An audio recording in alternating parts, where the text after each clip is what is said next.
would like, if I may, to take you on a strange journey. Hello, everyone, and welcome to a new edition of Real Estate Realities with the Rebel Broker. My name's Robert Whitelaw, and I am the Rebel Broker. Licensed real estate broker in the state of California, member of the National Association of Realtors. But please don't hold that against me. Welcome to Tuesday, folks. It's another slow-moving week. I can't explain why. It's Tuesday, August 16th, 2016. I hope you all are doing well. I want to take a minute and discuss something we've talked about before on the show. Before I do, of course, though, head on over to www.therebelbroker.com.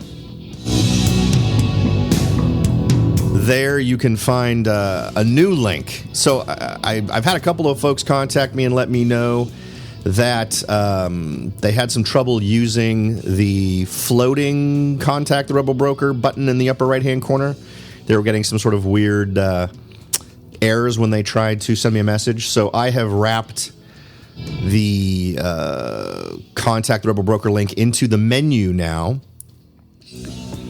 So just head on over to www.therebelbroker.com. You can go to the menu, and on the right end of the menu bar, you can select Contact the Rebel Broker. You'll be taken immediately to a forums page where you can send me any ideas, observations, suggestions, or questions that you might have. So feel free to head on over to www.therebelbroker and take advantage of that. And while you're there, take a couple of minutes out, click the button at the very top of the page titled Take the Survey, Support the Show, and that will help me make headway towards growing the show and offering more. I tell you, it's always interesting how different various pieces of real estate news take interesting twists and turns. There was a story we covered literally, 2 years ago, where I had a listener. I want to give you a little background on this first, because we've seen an interesting change, apparently, in what's going on in Nevada. We had someone who was a listener to the show. I apologize. I have forgotten the name of that person. I was hoping to reach out to them because relating to this article, just to see if this affected them at all. But let me sort of give you the backstory. I have a listener in Las Vegas who was previously a resident of Los Angeles, who was seeing these amazing opportunities to purchase properties in distress at HOA auctions. And what this was a situation where you could purchase the indebtedness of a house. Let's say someone had a foreclosure or they were behind on their payments or whatever, so they stopped making their HOA payments. Someone goes in and at an auction buys that debt, that HOA debt, and they were getting possession of these homes. And because of the way the law was written, there was some ambiguity, and there was this idea that you may end up owning the property outright without debt by buying these HOA debts, these HOA unpaid dues.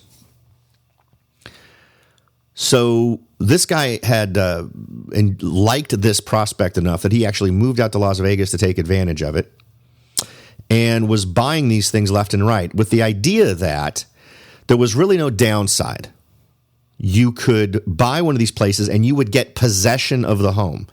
You'd actually be able to legally live in it yourself or let someone else live in it. So what he was doing was renting these things out and figuring, it's really a no-lose situation for him. The legal system was going to have to figure out what was going on. And so in the interim, he was making this a useful property. He was making it something someone could rent. He'd be making some money. And if they decided that he didn't end up in possessing the home, the odds are by the time they worked all that stuff out, he will have made positive cash flow on it. He will have made back his money. And even if they don't decide in his favor, everything is fine, right? Well, fast forward maybe a year and a half, we're probably talking late 2014, early 2015. And my understanding was that a court decision decided that if you had bought out these HOA loans and were in possession of the homes, the original loan holder, the original mortgage holder in a first loan, you didn't owe them any money. Those folks were just out of luck. Those banks were just out of luck. So I remember getting a text and an email and a voicemail from this guy the day that decision came down, just ecstatic, because he was, and I did a show about it. I think it was on Blog Talk Radio when this particular show happened, and he was more happy than you could imagine. He was suddenly very, very rich. Now, I don't know, or at least very house rich, I guess you could say. He suddenly owned these properties free and clear, or for whatever. I mean, I don't know if he financed any of these HOA loans, but the long and the short of it was he suddenly owned these homes. Now, it's been several years, so there's no doubt in my mind that even if this most recent court decision affects him, he's still sitting pretty in terms of the amount of money he's made on these properties and all these other things. But I have to think that if this does affect him, it's going to be a big deal. Now, this was called HOA super liens, that type of thing. And it's an article from Housing Wire. And according to this article from August 15th, the Court of Appeals ruled that the Nevada HOA liens do not supersede first mortgages. So this was on appeal, but they've been operating on this assumption that it does for quite a while now. And I don't know if this is one of those things that's going to negatively affect someone who's already sort of benefited from this. It's going to be interesting to see how this plays out in Nevada. And whether or not this ends up going to the Supreme Court. Since it's gone to the appeals court, it would have to go to the Supreme Court, I think, next in order for this to get decided in any other way. The article starts off saying mortgage lenders and investors needn't worry about whether a homeowners association super lien will be given priority over a first mortgage in the state of Nevada, at least for now.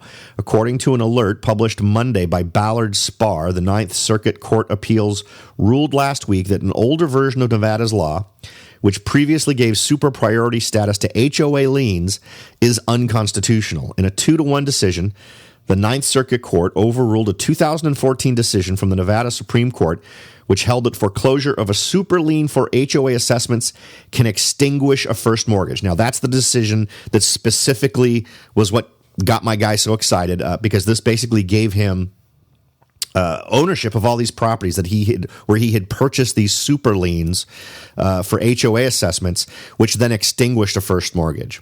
The article goes on to say one portion of the state's laws that the Supreme Court did not address is whether supposed junior lien holders, including mortgagees, were required to be notified in the event of a super lien foreclosure.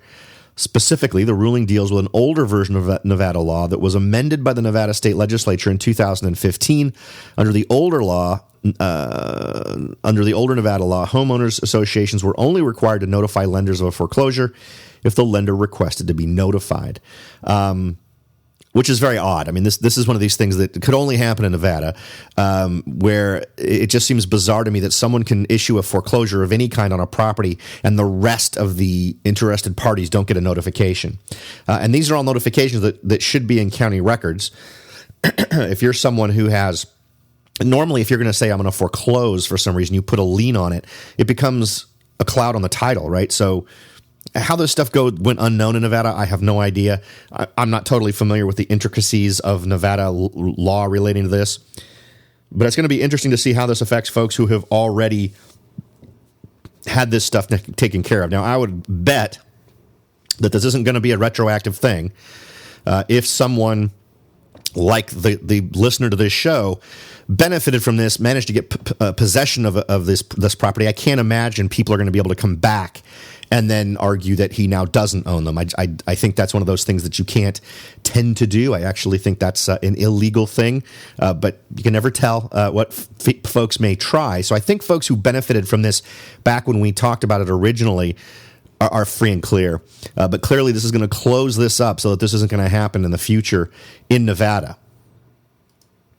Now, of course, I'll have a link to the article that I'm referencing here in the show notes for today's show. And again, you can find those at www.therebelbroker.com. Just find today's show and then click on the More button to see the rest of the show notes. That'll give you links to the articles that we've discussed today. And to be honest with you, I actually agree with the decision of the appellate court. and the crux of it is that it denied the mortgage holder the right to due process. This is one of those situations where they absolutely should be included in any information relating to the status of a person's ownership in property. Since they're a first position mortgage holder, it just kind of makes sense. So I actually think this is the right decision. And for those folks who've managed to take advantage of this, and congratulations. And for folks like me who had a listener specifically say, "Come down here, I'll show you how this works, and I'll help you get some properties," and I didn't go, guys like that, well, they missed out on this particular opportunity. So that's one window that has now closed in Nevada. So kind of put that information in your back pocket. If you run into somebody from Nevada, you can have a chat with them about it. But I think that's very interesting that this particular way of acquiring property has kind of been ended in Nevada.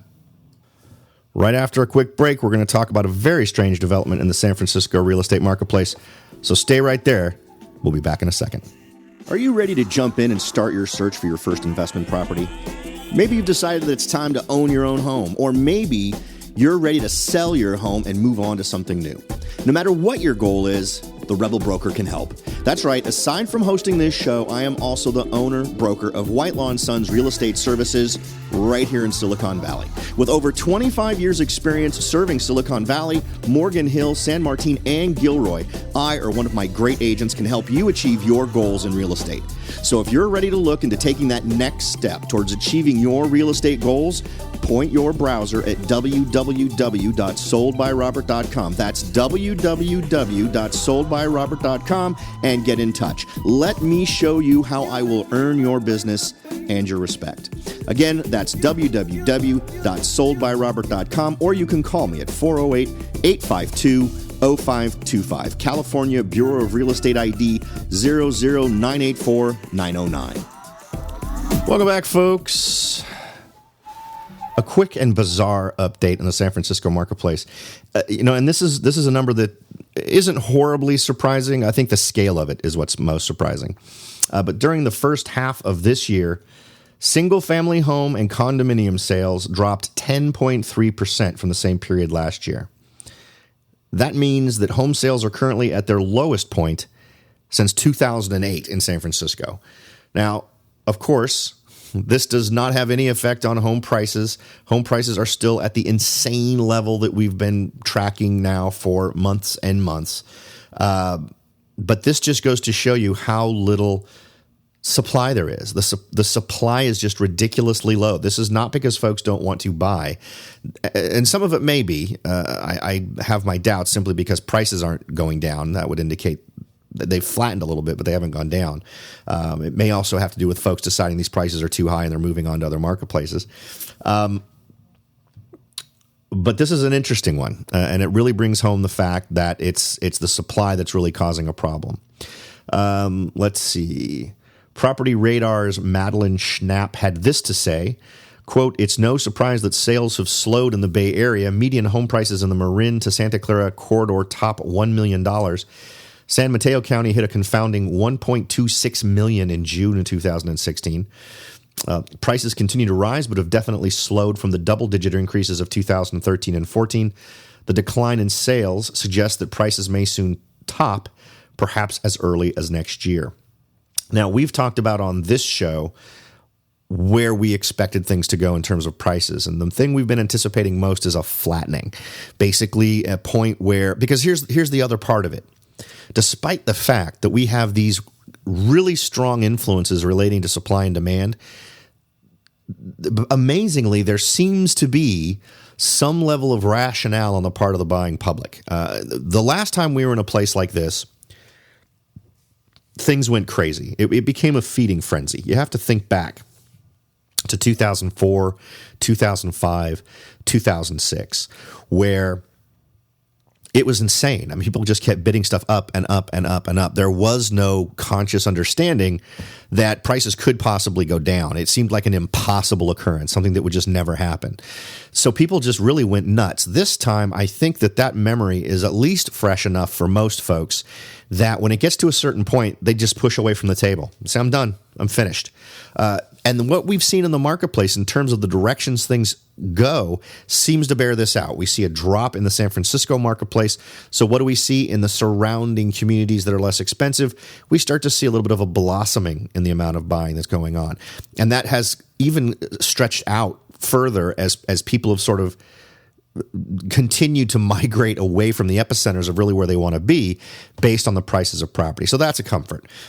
So my feeling is that we will see a continuing slowdown in some of this frenzy stuff where people are bidding stuff up to crazy amounts. And I'll tell you, I have had clients that have absolutely benefited from this idea of ridiculous growths in prices. I'll be honest, the property I'm kind of proud of in terms of how much money I was able to get from my clients, I do not think they would have any hope of getting what they got if we tried to sell that thing again right now. I honestly believe that because of the frenzy that we saw earlier, the probability of really selling a property at way above asking price was far more prevalent then than it is now. Now, are you likely to still get list price and maybe even a little bit over? Yeah, but I don't think you're going to see those dramatic jumps from list price to sales price that we were seeing in the first portion of this year and through most of last year. So hopefully you can take some comfort in that. That might be a sign that we see some downturns in terms of prices. I think that areas like this are probably in a prolonged sort of flattening. I think other areas might be a little bit more prone to downturns in home prices, or at least provide opportunities for a little bit more negotiation for buyers so that you can maybe get yourself a better deal as we move into the winter time and then start to emerge into 2017. I'm not anticipating a lot of growth in 2017. I think it's going to be a relatively flat year, but I'm not anticipating a huge drop, at least not in my local marketplace. Of course, your local mileage may vary, so make sure to stay in touch with whoever your local expert is that you're working with to really stay up to date on what's going on in your local market. Before we finish off tonight, I wanted to hit one more topic. There was an interesting article that came around relating to neighborhood features, things beyond your control that drag down prices. And frankly, not only drag down prices in terms of what you would pay if you were going to buy, because who knows, some of these things may not bother you that are on this list. So it may be an opportunity for you to purchase a home and be able to get it at a much lower cost because of these things that we'll talk about, these top 5 things that negatively affect a home, or at least the value of a home. But you need to keep in mind on the front end that these are all things that are likely to still be there at some point when you want to sell. So you have to remember that you're probably not going to see much appreciation. You may not see appreciation at all. You may actually see a downturn in value where other neighborhoods in the same city are seeing an upturn simply because of what you've decided to hook yourself up to. And one reason why I think this is an important topic to discuss is we often talk on this show about the things relating to acquiring a property that are under your control and out of your control. And these are all out of your control to change, but totally within your control to avoid. And you have to kind of wrap your head around the idea that many of these things are also things that renters don't want to be near, with really only one exception that we'll talk about here on this list. So keep these in mind, be aware of them, and be very aware of how much of a negative effect that they can have on the potential value of your home. All right, now number 5 on our list is a shooting range, which can tend to have a negative 3.7% effect on your property's value. These are an interesting one because you'll frequently find folks move into these areas where the shooting range was already there, and then everyone gets all huffy about it and tries to get the city to close the shooting range, despite the fact they were fully aware of it ahead of time. I know here in California that's a required disclosure item if you're within a certain distance of one. So I've always found that kind of interesting. And if you happen to know for a fact that that's something that's planned or that's going to happen, maybe you can get yourself into a deal where you can get yourself a much better deal based on you having done some research other folks may not have done and understand that that gun range or that shooting range is going to go away sometime in the near future. So some of these can be an opportunity for you, and I'm going to put one more on this list when we're done that's very specific to my marketplace. But it's another one of those ones where if you have a little bit of inside information or a real estate agent who understands what's happening, it can make a big difference for you in how much value you can pull out of the home at the time you purchase it. Number 4 on the list, power plants, negative 5.3% effect on value. That's a pretty high number. You need to be aware of that. And something that goes along with that, if you have high tension power lines that go right near your property, if you can see them from your property, that turns people off huge. I have shown properties where they loved it. They go outside of the backyard and look up and see power lines, and they're done. They're all, okay, we're out, and they want to walk off. Now, it doesn't matter what reality is. It doesn't matter if stray voltage is a real thing or anything else, or they're sensitive to the buzzing sound, or they're concerned that it's going to give them tumors. The reality is they're simply not going to allow themselves to move into a home with those kinds of stressors apparent. So keep that in mind also, because if it's something that you notice, it's something someone else is going to notice. Number 3, and this is an interesting one, high concentration of renters, negative 13.8% on the value of your home. And you have to take this one into context. I honestly don't believe that this particular number is a fair thing to simply say this way. It's not near a high concentration of renters, typically. It's typically being located near apartment complexes. If you're someone buying in a neighborhood, you're not going to know whether your neighbors are renters or not. So I think that this actually has far less of an effect than most people think. Now, it does have a much bigger effect on condominiums and areas with an HOA, simply because if there is a high concentration of renters, then there's less power for you to be able to buy under those circumstances. Because remember, there are some loans where if you have a higher percentage, it used to be 50%, now I think it's down to 35% is what I don't think it's official yet, down to 35. But if you had more renters than that in the neighborhood, of the ratio of owners to renters, then they would not allow you to loan. You couldn't get an FHA loan. You couldn't get some of these more popular loans with folks who are doing that first-time purchase. So that represented a negative effect in terms of the volume of buyers that could come into a community and purchase. If you're talking about a single-family residential home where an HOA does not play a part, and you can't see an apartment building, but every single home on that street is rented, I don't think this plays in at all. So make sure to give it context and make sure that there's an understanding of what these folks are thinking when they're worried about a high concentration of renters. Rental complexes tend to bring with it an elevated level of noise, lots of cars parked on the streets, those types of things that can be disruptive in some communities. So those are typically things that folks are more concerned about, less about high concentration of renters per se, and more about apartment complexes and those types of things. Number 2 on the list, and this is an interesting one because this is one I've never encountered. And maybe it's just because there aren't enough of these in the cities that I've worked in. But a strip club, negative 14.7% effect on the value of your home.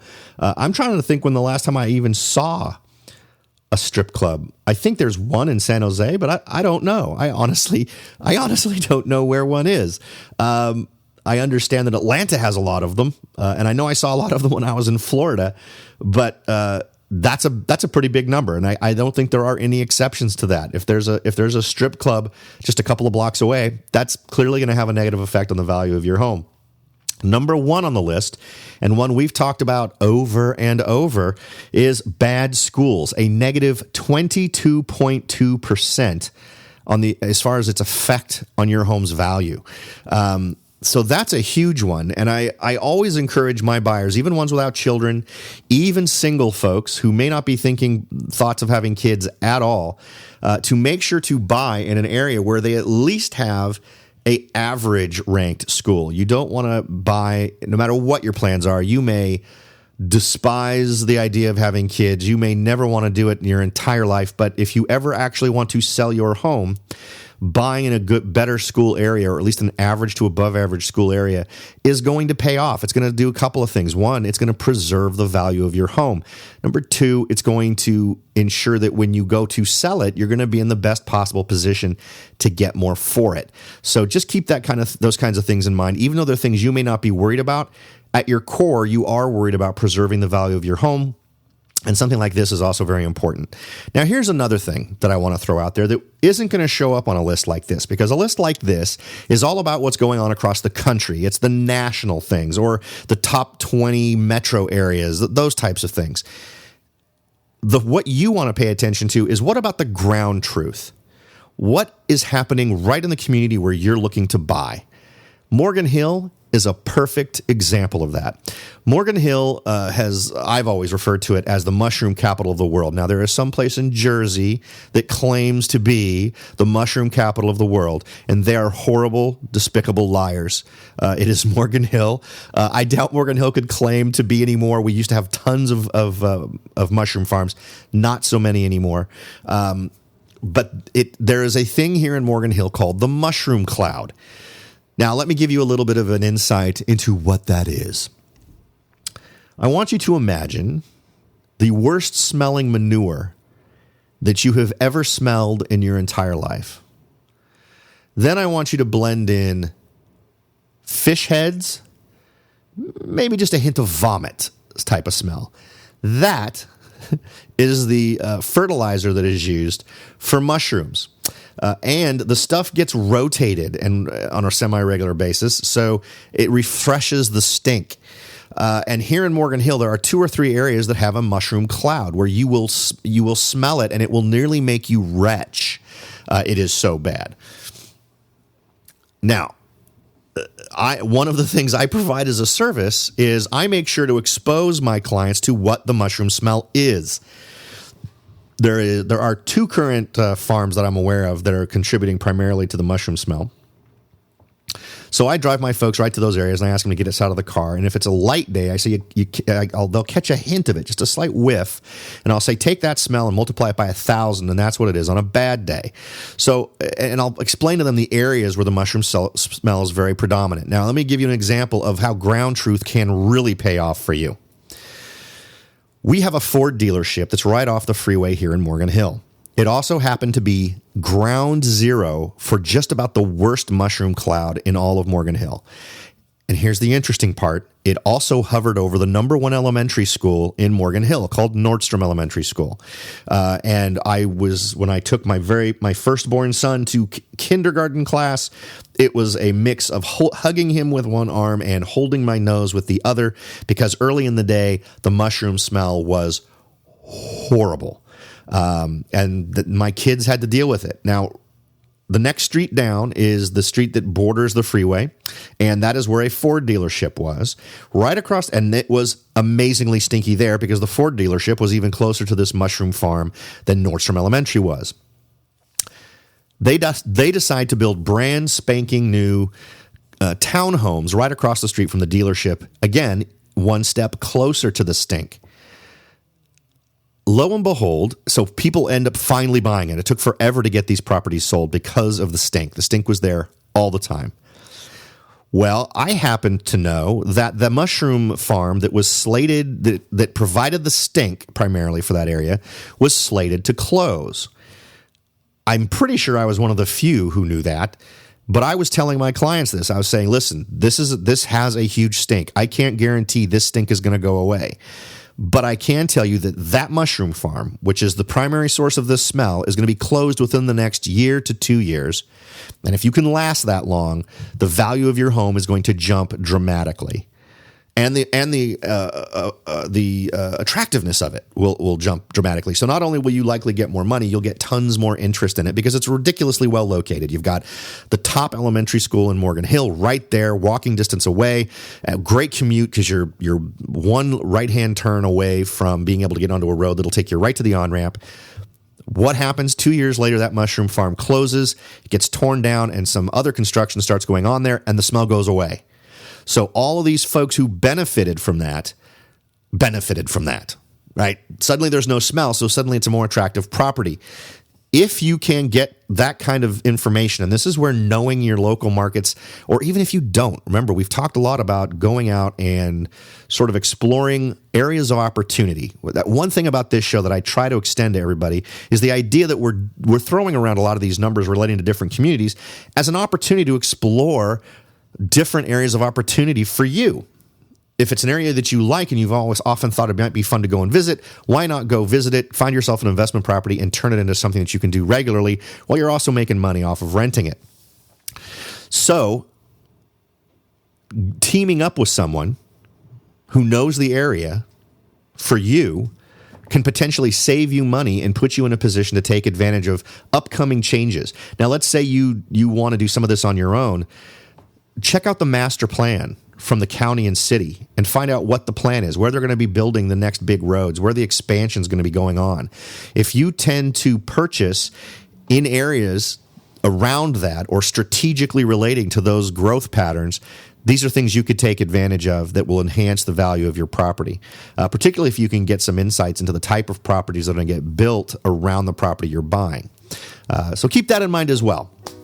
These are top 5 things that you'll want to keep in mind in terms of how they will negatively affect the value of your home, but also go for that other option, the option that may apply only to the community that you're particularly interested in buying in, and find out what those things are. What are the number one things that are specific to the community you're looking in that would most negatively affect property values? And make sure to avoid them because, it's again, you make your money when you buy the house, not when you sell it. So keep that in mind.